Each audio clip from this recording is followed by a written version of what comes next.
Subscribe करंतु आम channel को आउ प्रेस करंतु बेल आइकन को जहा द्वारा लेटेस्ट वीडियो नोटिफिकेशन आपण मानकु सर्वप्रथमे मिल जिवो। नमस्कार बंधुगण आपण मानकु आम यूट्यूब चैनल को स्वागत। बंधुगण आज वीडियो रे जानिबा आगामी ए 15 दिन आपणकर किपरि कटिबो से विषय जानिबा, किंतु एहा पूर्वरु जदि चैनल रे नुआ करि आछंती तो चैनल को सब्सक्राइब करिनेबा सह पाखरे आसुथुबा बेल आइकन को क्लिक करंतु।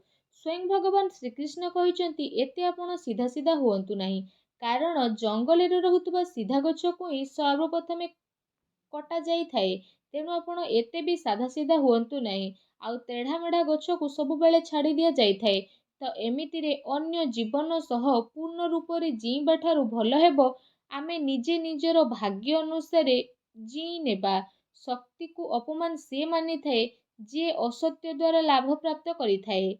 नमस्कार बंधुगण, जय माँ लक्ष्मी। आपण समस्त को आम यूट्यूब चैनल को पुणी थरे आउ गोटे वीडियो को बहुत बहुत स्वागत। ओम गणेशाय नमो। आज आमे आपण माननकु कहिबु आगामी ए 15 दिन आपणकर किपरि साब्यस्त हेबो। आपणक पई सुविचार रहिछि। देखा जाउथुबा स्वप्न स्वप्न होई रहि जाई थाए जे पर्यंत व्यक्ति निजर झाड़ को बुहाई न थाए। जदि जीवन रे सफलता प्राप्त करिवार अछि तो परिश्रम आउ विश्वास आपण करिबा शिखि नियंतु, तेबे जे आपणकु सफलता मिलिबो। सफलता मिलिबा पई आपणकु बहुत परिश्रम करिबाकु पड़िबो। जदि आमे कहिबा ए 15 दिन रे स्थिति विषय आपण ए दिन रे निजर मनचाहा सफलता प्राप्त करिवे, ता सहित आर्थिक स्थिति रे सुधार मिलिबार जोग बनुछि। अटकी बा उलुझिथिबा पैसा मिलिबा कारणरू समय आपणक पई ए सब स्थिति रे अनुकूल रहिबो। विशेष भाବରେ पिलांकर पाठ पढ़ा आउ विवाह संबंधित गतिविधि रे खर्च आपणकर अधिक टिके होई पारे, सेथिपई भल स्थिति मध्य मिलिबो। ता सहित जदि फ्रेंड्स कहिबा पिलांकर किलकारी संबंधित कौनसी खुशी खबर मिलिबा कारणरू घरे खुशी भर वातावरण बनी जिवो। विशेष भाବରେ सरकारी कार्य जदि आपणकर चालुथुला तो ए सबु दिन रे कौनसी महत्वपूर्ण व्यक्तिंकर परामर्श आपणक सपक्ष रे मध्य जाई पारे। कौनसी धार्मिक स्थल रे जिबार स्थिति मध्य बनुछि। कौनसी भी कार्य करिबा द्वारा विवेक आउ धैर्यर सह काम करंतु, कारण भावना रे ने जाइथिबा निर्णय आपणक पई नुकसान होई पारे। जमीन जायदाद संबंधित सबु कागज करबाई करिबा समय रे लापरवाही आदु भी करंतु नाही, अन्यथा कौनसी प्रॉब्लम रे आपण फसी पारंती। विद्यार्थी को निजर पाठ पढ़ारे ध्यान केंद्रित करिबार आवश्यकता रहिछि। प्रॉपर्टी बिजनेस आपणकर फाइनल होई पारे, सावधान सह करंतु। ता सहित व्यवसायी पार्टी ए सबु अर्थात व्यापारिक गतिविधि आपणकर बहुत भल रहिबो। सरकारी चाकरी पेशा लोकंकु स्थान परिवर्तन संबंधित भल खबर मध्य मिलिबो। परिवार जनक सह भल समय को व्यतीत करिबारे आपणको बहुत ही खुशी अनुभव हेबो। प्रेम संबंध रे आपसिक सामंजस्यर स्थिति कारणरू आपणको खुशी अनुभव हेबो। ता सहित घरर कौनसी सदस्यको स्वास्थ्य को नहीं चिंता आपणकर बनी रहिबो, किंतु एहा द्वारा आपणकर स्वास्थ्य प्रति सजग रहिबार अति आवश्यकता रहिछि। किछि कथा इच्छा विरोधी हेबा कारणरू दुख आपणकर बनी रहिबो, किंतु निजको ए सबु कथारू बाहर करिबा आपणक पई आसान मध्य होई पारे। ए दिनर व्यवहार आपण भावनात्मक रूप रे न करी निजर काम करिबा पई आपण ट्राई करि नियंतु। जेते अधिक मानसिक चिंतारे आपण रहिबे सेते कार्य को आपण करि परिबे नाही। तेणु मन को शांत रखंतु। काम सिलसिला रे कौनसी व्यक्तिंक सह कथावार्ता करिबा समय रे शब्दर उल्लंघन करंतु नाही, नचेत परे प्रॉब्लम रे पड़ी पारंती। रिलेशनशिप सह जड़ित कथा स्पष्ट रूप रे सामना को आसीबो। एहार निर्णय नेबा आपणक पई आसान रहिबो। कौनसी काम को करिबा पूर्वरु ता सह जड़ित इनफॉरमेशन जानिबा पई ट्राई करंतु। एहा द्वारा बहुत भल स्थिति बनिबो। आपणकर सम्मान बढ़िबो। माता पितांकर वरिष्ठ लोकंकर मान सम्मान मध्य आपणकर बढ़िबार अति आवश्यकता रहिछि। ता सहित तांको आशीर्वाद और सहयोग मध्य आपणको प्राप्त हेबो। अन्य ठारो अधिक आशा करिबा द्वारा निजर कार्य प्रणाली रे विश्वास करिबार आवश्यकता रहिछि।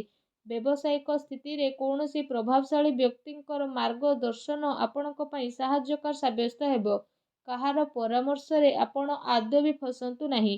चाकरी पेशा व्यक्ति को बहुत भल भाବରେ निजर काम को करिवे। एहा द्वारा अधिकारींकर लाभ आपणको मिलिबो। पति पत्नींक भितरे मधुरपूर्ण समय रहिबो।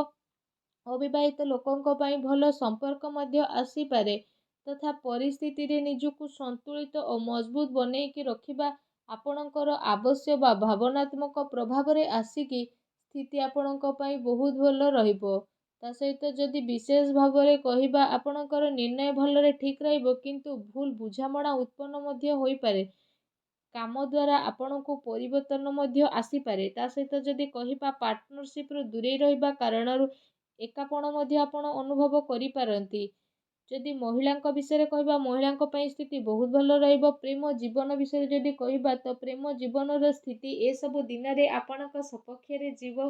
ଆଉ ଏ ସମୟରେ ଆପଣ ଆପଣଙ୍କର ସବୁ କାର୍ଯ୍ୟକୁ ପୁରା ସମ୍ମାନର ସହ ପୁରା କରିବେ, ଯେଉଁ କାରଣ ପାଇଁ ପାର୍ଟନର ଜଣେ ଆଉ ଜଣଙ୍କର ମହତ୍ତ୍ୱକୁ ବୁଝିପାରିବେ। ତା ସହିତ ଏସବୁ ସ୍ଥିତି ଆପଣଙ୍କର ଆହୁରି ଅଧିକ ମଜବୁତ ମଧ୍ୟ ବନିଯିବ। ଆପଣ ଆପଣଙ୍କର ଜୀବନସାଥୀଙ୍କ ପ୍ରେମର ସ୍ଥିତିକୁ ଅନୁଭବ ମଧ୍ୟ କରିପାରିବେ, ଯେଉଁ କାରଣ ପାଇଁ ଆପଣଙ୍କୁ ଦୁନିଆ ସାରାର ସବୁ ଜିନିଷକୁ ଭୁଲି ନିଜ ସାଥୀଙ୍କ ସହ ସମ୍ବନ୍ଧ ବନେଇ ରଖିବାର ଅବସର ମଧ୍ୟ ଏ ସମୟରେ ଆପଣଙ୍କୁ ପ୍ରାପ୍ତ ହେବ। ଆପଣ ଦୁଇ ଜଣଙ୍କ ଭିତରେ ଚାଲୁଥିବା ବିବାଦ ଖତମ ହେବାର ପୁରା ସମ୍ଭାବନା ମଧ୍ୟ ବନୁଅଛି। ତା ସହିତ ଯଦି କ୍ୟାରିୟର ବିଷୟରେ ଆଲୋଚନା କରିବା, ତ ଏ ସମୟରେ ବିଶେଷ ରୂପରେ ସେ ସବୁ ଲୋକଙ୍କ ପାଇଁ ଭଲ ବା ସଫଳତା ସହ ରହିବ ଯେଉଁମାନେ କୌଣସି ପ୍ରକାରର ଶିକ୍ଷା ବା ଲେଖନୀ କ୍ଷେତ୍ରରେ ଜଡ଼ିତ ଅଛନ୍ତି। ଶତ୍ରୁ, ଶୋଧକର୍ତ୍ତା, ପତ୍ରକାର, ଲେଖକ ଆଉ ଶିକ୍ଷା ସମ୍ବନ୍ଧିତ ଜଡ଼ିତ ବ୍ୟକ୍ତି ବିଶେଷଙ୍କୁ ଏସବୁ ଦିନରେ ବହୁତ ଅଧିକ ଆନନ୍ଦ ପ୍ରାପ୍ତ ହେବାର ଅତି ସଂକେତ ବନୁଅଛି। ଏ ଦିନରେ ଲମ୍ବା ଯୋଜନାକୁ ଆପଣ ବନେଇ ନିବେଶ କରିବାର ସ୍ଥିତି ମଧ୍ୟ ବନୁଛି।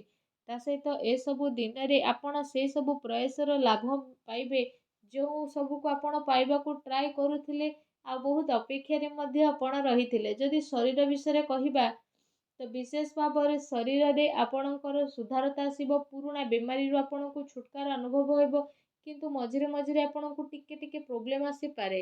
ବା ସାବଧାନ ରୁହନ୍ତୁ। ଖାଦ୍ୟପେୟ ଉପରେ ବିଶେଷ ଭାବରେ ଯତ୍ନ ରଖନ୍ତୁ।